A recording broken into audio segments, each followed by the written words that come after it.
a vir debater com os integrantes deste colegiado temas de relevância da área de saúde. Quero, antes de conceder a palavra à Sua Excelência, agradecer ao senador João Alberto, presidente ad hoc desta comissão, por ter presidido com brilho de sempre a primeira parte da nossa reunião. Eu concedo a palavra ao ministro Arthur Quiono.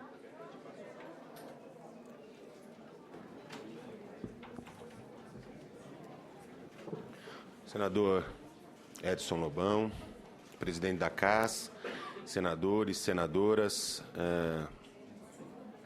senhoras e senhores, eu queria, em primeiro lugar, registrar a satisfação, não só minha, mas da minha equipe, quase toda aqui completa. Nós estamos tendo concomitantemente o encontro da Frente Nacional de Prefeitos, com uma atividade, uma mesa agora sobre saúde e, ao mesmo tempo, uma atividade do Conselho Nacional de Saúde, mas estamos com quase todos os nossos dirigentes do Ministério da Saúde aqui presentes e, registrando essa satisfação, sempre nos colocar à disposição para poder dialogar diretamente com esta comissão, com o Senado. Eu considero muito valioso essas oportunidades, né, de poder discutir a saúde, os desafios do nosso sistema de saúde brasileiro, do SUS, e pretendo, nesta oportunidade, dialogar com um conjunto de temas que consideramos extremamente importantes para a saúde do país, alguns temas que têm sido objeto de debate nessa casa, nesta comissão, e que, portanto, também nos interessam aproveitar esta oportunidade para esclarecê-los, para poder aprofundar, para poder ouvir cada um dos senadores, das senadoras, as contribuições, porque nós acreditamos que esse esforço do Congresso Nacional, do Senado, né, junto ao Ministério da Saúde, junto às secretarias estaduais, junto às secretarias municipais de saúde, que efetivamente têm a responsabilidade de implantar o Sistema Único de Saúde, é muito importante. Então, eu quero iniciar exatamente valorizando esta oportunidade que nós temos hoje. Eu fiz uma apresentação e eu vou me reportar a ela para que nós possamos dialogar sobre um conjunto de temas que talvez ajudem, inclusive construindo uma linha de tempo para alguns determinados assuntos, numa sequência que trata também das prioridades que nós, no Ministério da Saúde, temos tido em relação aos desafios do nosso sistema de saúde. Passo o próximo, por favor. Eu queria iniciar, naturalmente... Quem vai passar para mim? Por favor. Eu queria iniciar falando sobre o programa Mais Médicos para o Brasil. Claro que, desde já reconhecendo o enorme esforço que o Congresso Nacional, o Senado, fez na sua aprovação, muitos dos senadores e senadoras aqui presentes participaram ativamente dos debates, conhecem a fundo as dificuldades, mas eu quero aproveitar a oportunidade, até porque, recentemente, essa Casa tem debatido alguns aspectos relacionados ao tema, e eu acho importante esclarecer, da maneira mais transparente possível, mais clara, mais objetiva, um conjunto de questões que têm sido levantadas e que nós entendemos que devem ser amplamente discutidas e as questões colocadas no seu devido lugar, de uma maneira muito clara, né? Então, eu quero só resgatar, primeiro, que o programa foi lançado pela presidenta Dilma em julho de 2013, exatamente para atender uma demanda histórica de falta de médicos, apontada entre os secretários municipais, secretários estaduais, pela sociedade, em particular na atenção básica.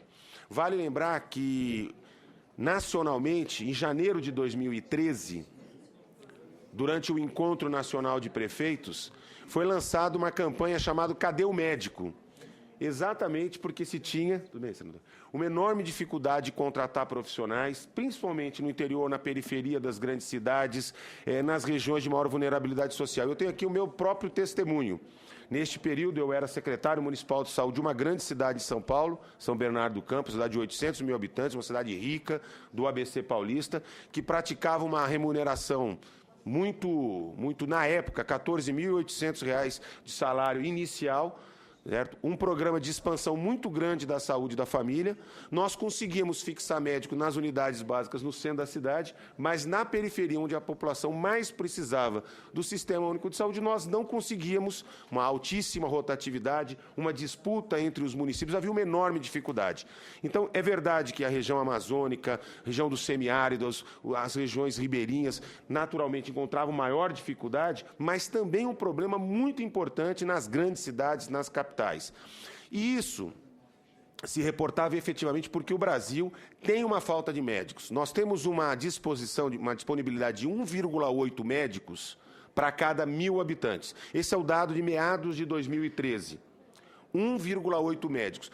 Ela é menor que, por exemplo, eu só peguei alguns países, como o caso da Argentina, que tem 3,2, Uruguai 3,7, Portugal 3,9, Espanha 4 médicos por 1.000 habitantes, e pegando um país que para nós é sempre uma boa referência, né, o Reino Unido, 2,7 médicos por 1.000 habitantes. E nós com 1,8.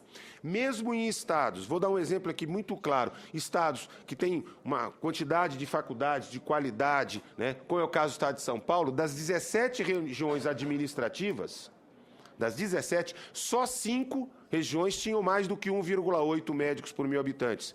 E você tem uma região, por exemplo, a região do Vale do Ribeiro, que pega ali o Paraná e pega São Paulo, que tem menos de 1 médico por 1.000 habitantes, reproduzindo o padrão dos estados amazônicos, dos estados do Nordeste. Quer dizer assim, é uma dificuldade que se encontrava em todo o país. Passa o próximo, por favor.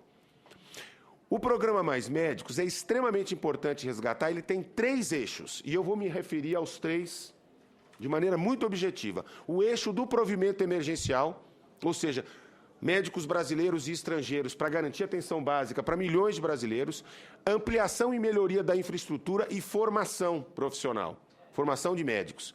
Ele não é um programa apenas de provimento emergencial, é muito importante que seja esclarecido. Vou falar rapidamente dos 3, mas antes disso, eu queria, inclusive para dialogar com algumas questões que têm sido apontadas, como, por exemplo, algumas informações alardeadas como se fosse um escândalo, né, por determinados órgãos da imprensa, né, recentemente.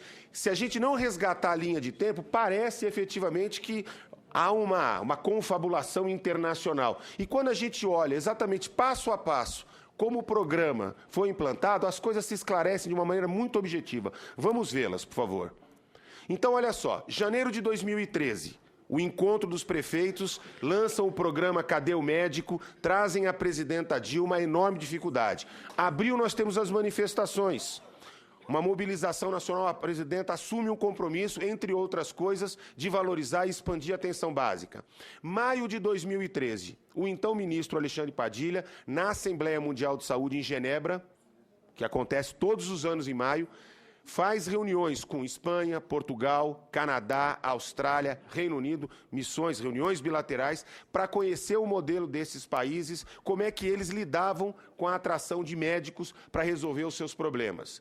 Em junho de 2013, o Ministério da Saúde fez missões a Portugal, Espanha, Argentina e Cuba, buscando intercâmbio com esses países. Então, havia uma deliberada intenção do governo federal, na medida em que se propunha fazer a expansão da atenção básica e a captação de mais médicos para atuarem em todo o Brasil, de não só conhecer, mas tentar estabelecer parcerias com governos. Tá certo? E por que se escolheu prioritariamente Portugal, Espanha, Argentina e Cuba? São países que têm mais do que 3 médicos por 1.000 habitantes, são países que teriam facilidade na língua, são países com os quais a gente já mantém inúmeros laços de cooperação. Então, houve uma deliberada intenção de estabelecer mecanismos de cooperação com esses países. No dia 8 de julho, a presidenta Dilma publica a medida provisória 621, que institui o programa Mais Médicos. No dia 10 de julho, 2 dias após, tem início a inscrição de médicos com CRM no Brasil, tá certo? Sempre seguindo a sequência que até hoje é observada. Prioridade para os médicos com CRM no Brasil, depois, médicos brasileiros formados no exterior, que não têm o seu diploma ainda validado, Depois, médicos estrangeiros. Essa sequência, desde a medida provisória, está presente. No dia 12 de julho, vocês vejam que tem uma sequência temporal muito curta. No dia 12 de julho, os dados do sistema de seleção dos mais médicos já indicavam, com toda a polêmica que cercou a implantação do programa, que nós nos defrontaríamos com uma baixa adesão dos médicos ao programa. Pode passar o próximo. De 12 de junho aí em diante, já se trabalhava objetivamente nos marcos da implantação do programa. Tanto que no dia 21 de agosto de 2013 é assinada a cooperação, o termo de cooperação com a Organização Pan-Americana para a participação dos médicos cubanos no programa. Portanto, algumas informações que têm sido veiculadas pela imprensa e que têm sido objeto de debate no Congresso Nacional, inclusive aqui no Senado, que dão a informação de que havia uma confabulação para poder priorizar a contratação de médicos cubanos, nada mais, nada menos passa, tá certo, do que o processo de implantação público, transparente, no qual o governo brasileiro, de fato, buscava cooperação com Portugal, com a Espanha, com a Argentina, com o governo de Cuba, tá certo? Se estabelecia já esse processo de pactuação, tanto é verdade que no dia 21 de agosto, já sob a égide da medida provisória, portanto, não há nenhuma ilegalidade, totalmente transparente, claro, fundamentada do ponto de vista legal, já se estabelecia o termo de acordo baseado na medida provisória. Tanto é que no dia 2 de setembro começam a chegar os primeiros médicos brasileiros, no dia 22 de setembro nós temos as chegadas dos primeiros médicos estrangeiros, incluindo os cubanos, aí não nos municípios, mas para todo aquele processo de formação, ambientação, né, que foi feito, que durava 4 semanas. E em outubro de 2013, nós temos a aprovação da medida provisória, da lei, ou seja, se transforma a medida provisória num marco definitivo para o programa Mais Médicos, transformando-o definitivamente numa política de Estado, para além de uma política de governo, com a aprovação da Lei 12.871 pelo Congresso Nacional.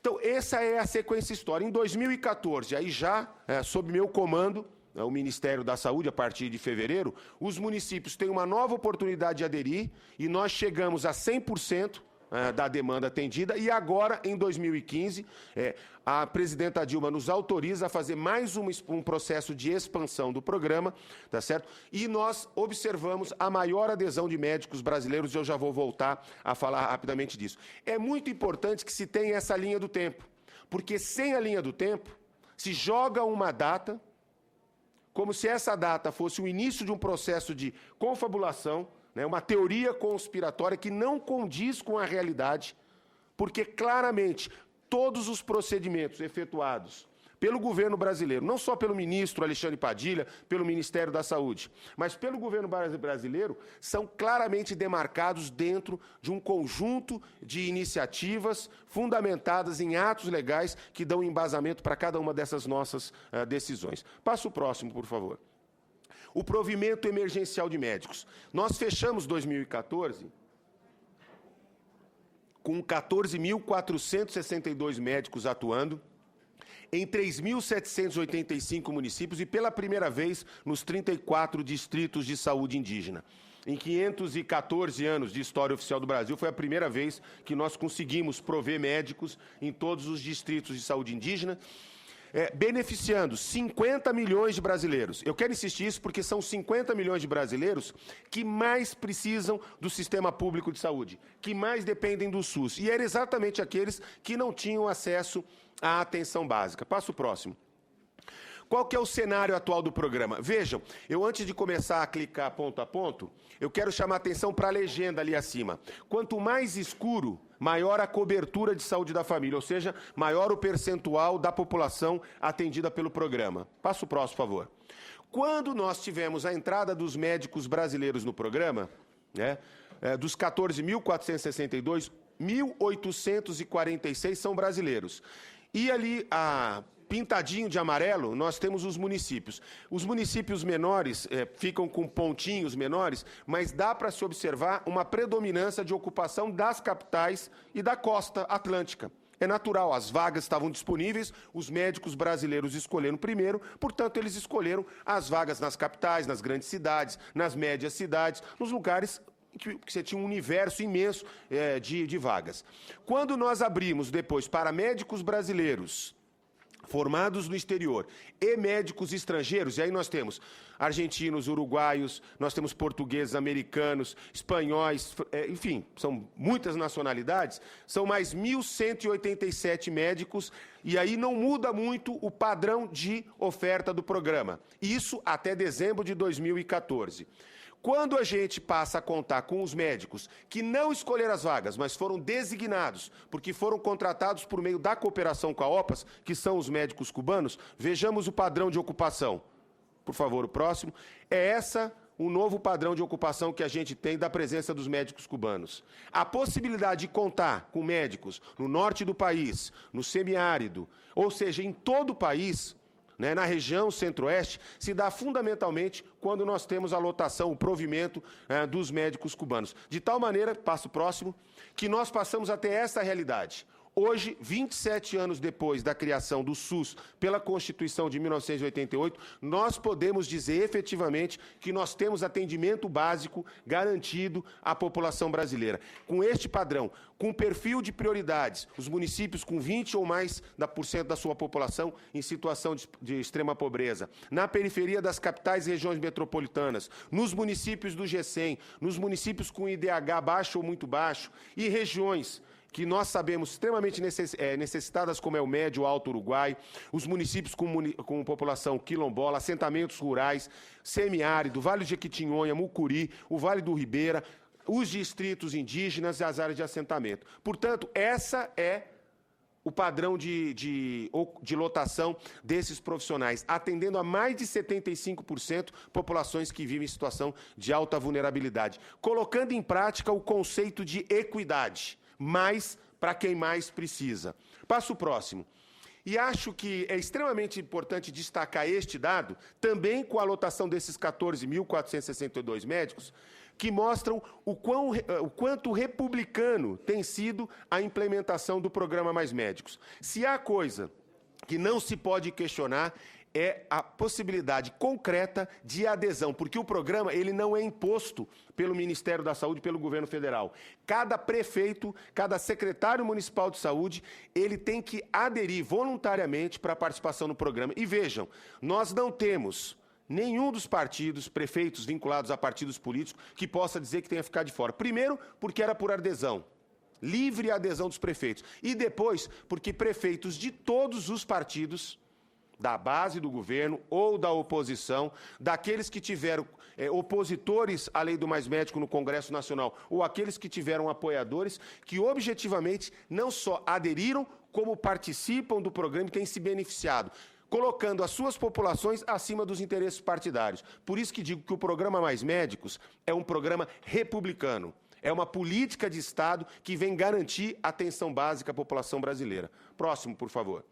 Os médicos brasileiros sempre tiveram prioridade de escolha, sempre, continuam tendo todos os chamamentos, todas as etapas. Os estrangeiros nunca escolheram as vagas antes dos médicos brasileiros. Eles escolhem as vagas e só depois do ciclo completo de escolha, 3 processos de escolha para os médicos brasileiros, se abre as vagas para os médicos intercambistas individuais, com prioridade para os brasileiros formados no exterior. Depois, só as vagas que sobram, ou seja, aquelas que ninguém escolheu, são lotadas através da Organização Pan-Americana com os médicos cubanos. Próximo, por favor.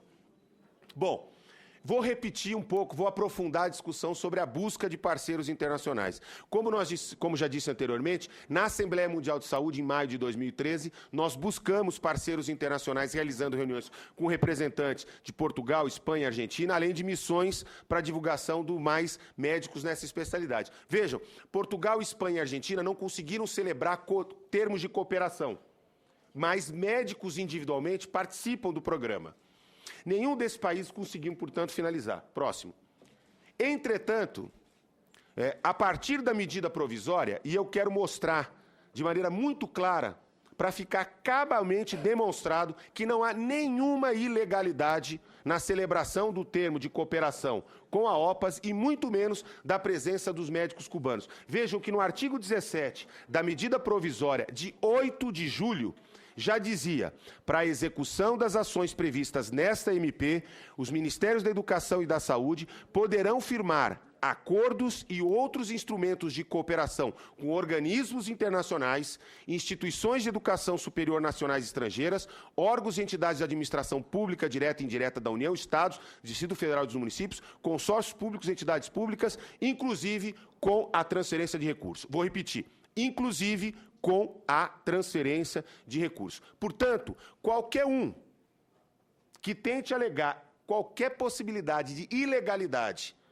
na celebração do termo de cooperação com a OPAS, inclusive com a transferência de recursos, dizendo que não há base jurídica para sustentar a relação do governo brasileiro com a Organização Pan-Americana, que se dá há décadas, com a celebração de inúmeros termos de cooperação em várias áreas, mas especificamente para o Mais Médico, o artigo 17 da medida provisória é muito clara, corroborado, consolidado pela Lei 18.871, que no seu artigo 23 reproduz em todas as letras os termos do artigo 17 da medida provisória. Portanto, nós tínhamos sim fundamentação legal quando estabelecemos todo o processo de negociação com a Organização Pan-Americana, quando buscamos cooperação não só com o governo cubano, mas com outros governos, no processo de implementação do programa Mais Médicos.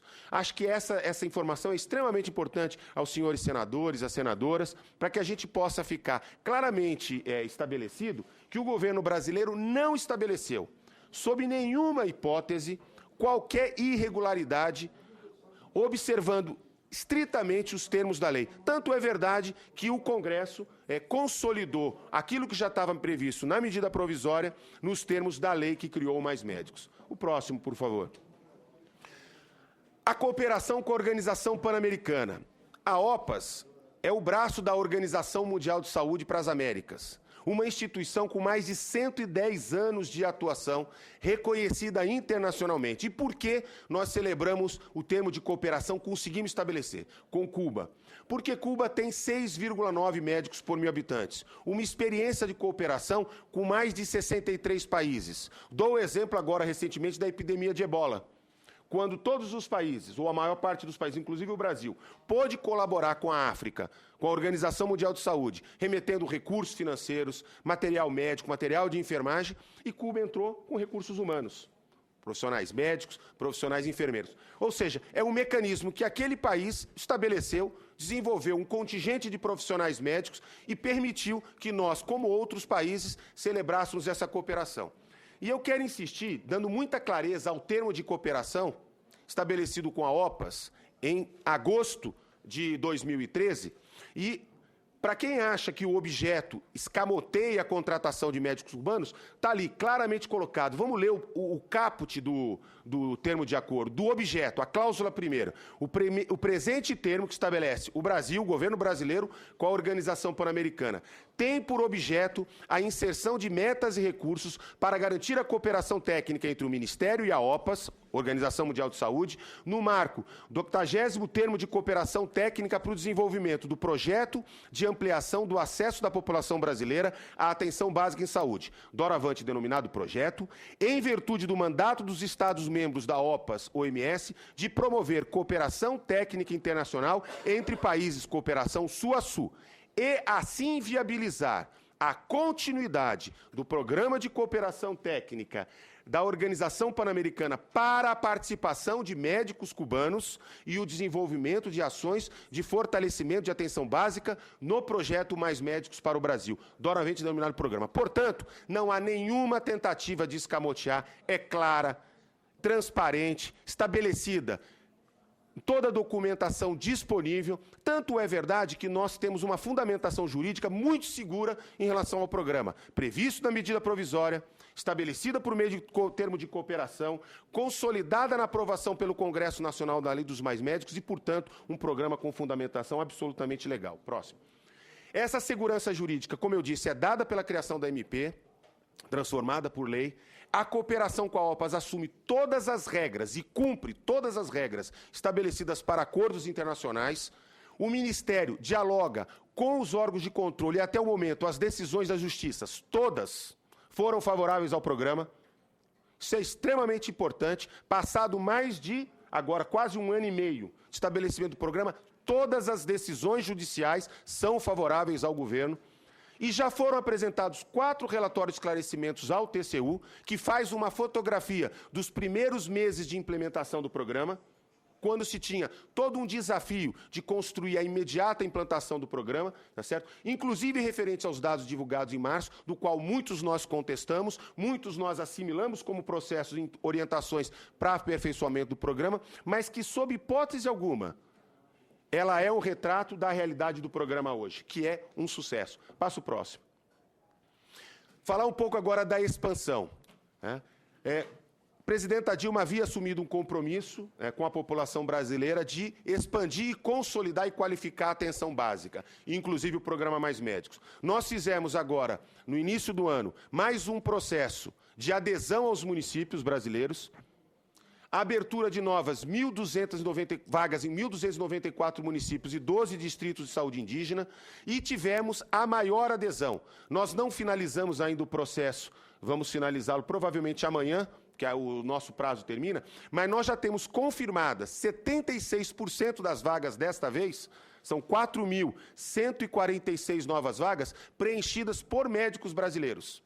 Médicos com CRM brasileiro. O que mostra, inclusive, em primeiro lugar, a consolidação do programa, tá certo? E um conjunto de medidas que nós estamos adotando, como, por exemplo, a incorporação do Provab, que tem estimulado os médicos brasileiros a perceber que o Mais Médicos pode ser uma etapa importante na sua vida profissional, tá certo? Em que ele possa utilizar, inclusive, na sua formação. Dessa maneira, nós estamos ampliando de 50 para 63 milhões de brasileiros beneficiados, um programa vigoroso, 4.146 vagas e de 14.462 médicos, passaremos este ano a ter 18.246 médicos. Isso significa 18.247 equipes de saúde da família completas. Porque não estamos falando apenas de médico, mas a oportunidade de ofertar assistência na área da enfermagem, da odontologia, dos agentes comunitários de saúde, enfim, o cuidado básico resolutivo para a população brasileira. Próximo, por favor.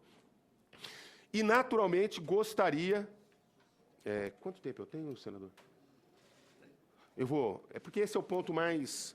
que eu estou mais me detalhando. E eu quero novamente destacar que agora, cobrindo 4.058 municípios brasileiros, nós temos adesão de prefeitos de todos os partidos. Nenhum partido com menos de 60% de adesão, inclusive os partidos dos prefeitos que são da oposição ao governo federal. O que mostra que o programa ele não atende a uma dinâmica partidária. Ele é, de fato, uma necessidade. Passa o próximo, por favor.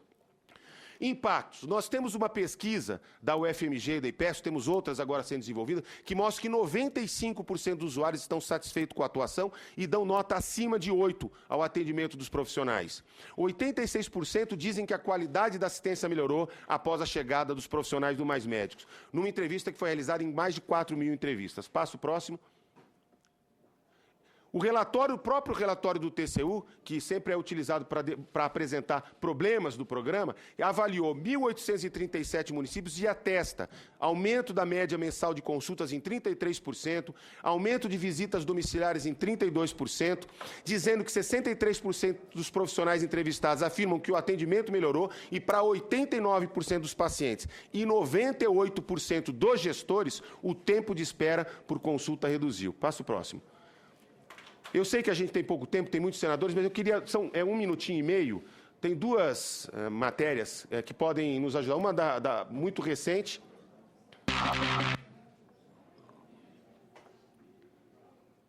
A gente consegue? Pode passar. Hora do almoço em Serra do Ramalho, na Bahia. Estamos chegando com a comida. E toda quinta é assim, tem que buscar. Toda quinta. A gente vai almoçar junto com eles aqui no posto, porque daqui a gente ainda vai acompanhá-los fazendo visita domiciliar. Pacientes que solicitaram visita, temos uma puépera, uma paciente que pariu com um bebê, um paciente diabético e uma paciente que foi operada de fratura do colo de fêmur. E então aí vamos fazer visitas aqui. Lá em Serra do Ramalho, o número de visitas domiciliares mais que dobrou depois da chegada dos médicos. Como é que isso é aceito na cidade, tá?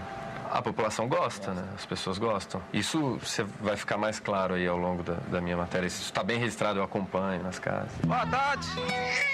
Maria Eduarda tem 7 dias de vida. Ela é filha de Jéssica, de 16 anos. Em que situação você costuma fazer essa visita domiciliar, Ernesto? É sempre bom o médico fazer uma visita domiciliar. Para quê? Para você avaliar o entorno, como mora esse paciente. O estilo de vida, todas as condições de moradia. E então... Isso é importante por quê? É importante porque existem muitos fatores de risco, viu? Que você ainda não tem identificado no consultório. Jéssica, por exemplo, não tem um lugar adequado para amamentar. Quando ela fica assim, a menina assim, para tomar o peito, aí tem dificuldade para se alimentar bem, entendeu? Mas quando cada meia hora ela está chorando por fome, é que está tomando leite, está engolindo ar e a metade do estômago está cheio de ar. Desde que os médicos cubanos chegaram à Serra do Ramalho, o índice de mortalidade infantil caiu 56%. Você já tinha recebido visita de médicos aqui na sua casa? Não, primeira vez.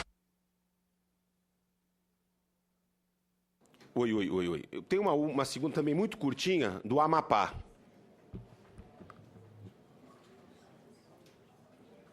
Enfermeira, Matéria do dentista Globo e Rural, assistente social. Mas até há pouco tempo só tinha 3 médicos em atividade. 3 médicos para uma população de 9.700 pessoas. Uma média de 0,3 doutores para cada 1.000 habitantes. Totalmente insatisfatório. Muito usuário insatisfeito porque não conseguia vaga. Nós já estávamos chegando assim a um caos, sem saber o que fazer em relação a essa situação de contratação de médico. Esse quadro começou a mudar quando Calçoene recebeu a ajuda de um projeto federal. Iniciado em 2013, o programa Mais Médicos vem contratando doutores para atuar em regiões carentes do país. Calçoene recebeu 2 profissionais que vieram de longe. E como você está se sentindo agora? Doutora Ceramides Carbonel é uma médica cubana com mestrado em atenção básica de saúde e 17 anos de experiência. Chegou ao Brasil no ano passado e, antes de vir para Calçoene, fez cursos obrigatórios de português e sobre o sistema de saúde brasileiro. O trabalho de hoje é examinar e dar orientação às grávidas do município. Um dos primeiros indicadores para que qualificam a saúde de um povo é a mortalidade infantil. Para isso, você tem que ter um acompanhamento muito bom das grávidas. Além disso, vamos dar educação para elas sobre higiene, nutrição, encaminhamos para o dentista. O que você está achando dessa experiência aqui? Gosto, sim. É muito interessante, muito bom. A agricultora Valdenora da Costa conta que nunca tinha tido esse tipo de acompanhamento. É a minha 5ª consulta, né, doutora? Eu estou achando muito bom, que ela é uma pessoa muito atenciosa com a gente, principalmente comigo, né? Muito mesmo. Bom, eu que fiz questão de trazer 2 depoimentos porque eles dão um pouco de materialidade, dão vida a essa dimensão que está mudando a realidade da atenção básica no Brasil. Mas eu queria chamar a atenção, volta para mim, por favor, no slide que nós tínhamos parado. Não, o 21, por favor. No slide 21. Passa. Não. Passa. Isso, por favor. Nós temos um desafio. Se nós não podemos a vida inteira ficar pensando que nós vamos ter que contar com médicos estrangeiros, ainda que nós possamos ter, como o Brasil faz, médicos brasileiros vão participar do Médicos Sem Fronteira em algum lugar, e todos os países têm algum tipo de provimento emergencial. Mas nós não imaginamos que, eternamente, nós vamos precisar ficar recrutando, trazendo médicos de outras nacionalidades para compor uma parte importante da nossa estratégia de cuidados à saúde da população brasileira pelo Sistema Único de Saúde. E é para isso que um segundo eixo do programa Mais Médicos é a formação de profissionais para o país. Nós precisamos, para chegar a 2,7 médicos por 1.000 habitantes, que é o padrão que o Reino Unido tem hoje, inferior ainda da Argentina, do Uruguai, de outros países, mas para chegar a 2,7, nós precisaremos ter, em 2026, 600 mil médicos distribuídos por todo o território nacional. Portanto, nós precisaríamos sair de 374 mil, que era o número que nós tínhamos em 2013, para 600 mil. Médicos nós não formamos em meses. Nós temos 6 anos de formação, 2, 3 anos de residência médica. Então, é importante ter uma perspectiva de que nós precisávamos de uma política de provimento emergencial, enquanto as medidas estruturantes são adotadas, com a criação de 11.500 novas vagas de graduação até 2017, 12.400 novas vagas de residência, para que nós possamos universalizar a residência, garantir que todo médico tenha o direito de encontrar uma vaga de residência, preferencialmente na região onde fez a sua faculdade, no seu estado, na sua região, para ele não ficar migrando, até porque é um dos fatores decisivos de fixação do profissional, é onde ele faz a residência médica, é onde ele constitui família, é onde ele se incorpora ao mercado de trabalho. Então, se ele sai do interior da região centro-oeste e vai fazer uma residência em Porto Alegre ou em Curitiba, a grande chance dele não voltar, dele ficar fixado naquela região. Então, é decisivo pensar o processo de interiorização. Nesse sentido, passo próximo. Nós já criamos, junto com o MEC, na verdade, o MEC, nós apoiando o MEC, 4.680 novas vagas de graduação, sendo 1.343 em universidades públicas e 3.337 em instituições privadas. Das 22.344 vagas de medicina, 52% já estão localizadas no interior. E nós estamos financiando progressivamente o maior número de bolsas de residência médica, não apenas na área de saúde da família, mas em todas as especialidades e instituições. Vejam que nós estamos passando, finalmente, a ter uma maior oferta de vagas no interior do que em relação às capitais. Sempre houve uma predominância ou um equilíbrio muito grande, mas a tendência é, de fato, produzir uma interiorização com um conjunto de medidas, porque dessa vez há uma mudança. O Ministério da Educação, em vez de receber a proposta de uma instituição privada, por exemplo, de onde ela quer abrir o curso, ela faz uma pré-seleção de municípios de porte, com rede suficiente, qualificada, para receber, e ela produz editais que chama instituições privadas que queiram abrir a faculdade aonde o Brasil precisa, e não aonde há o interesse do investidor privado no campo da área de educação. Próximo, por favor. Esse dado é um dado muito interessante porque ele mostra o tamanho da diversidade regional. Vocês veem que em vermelho nós temos a região Nordeste, em azul a região, o azul mais claro, né? Ali... Desculpa, na verdade não consigo ver a cor, mas a segunda coluna, a região centro-oeste. Nós temos, finalmente, pela primeira vez, uma perspectiva com essa abertura direcionada por regiões do país, de ter uma aproximação da oferta de vagas número de vagas por 10 mil habitantes, pela primeira vez. A única região que ainda continuará fora do padrão e que nós vamos ter que trabalhar na perspectiva de ampliação das vagas nas faculdades já existentes é a região centro-oeste, porque tem municípios muito pequenos que não constituem redes, mas nós estamos trabalhando fortemente nisso. Neste momento, até junho, 39 cidades em 11 estados terão a definição de quem serão as instituições que ficarão com a responsabilidade de abrir 2.400 novas vagas. Nós, semana passada, junto com o Ministério da Educação, fizemos o lançamento de um novo edital, priorizando as regiões Norte, Nordeste e Centro-Oeste. Já identificamos 22 cidades que têm condições de receber cursos de medicina, tá certo? Em 8 estados, sempre considerando qual é o padrão, não só de vagas por 10 mil habitantes, mas também o número de médicos por 1.000 habitantes que tem em cada estado, para que a gente possa fazer um processo planejado de ampliação da oferta de formação. Próximo.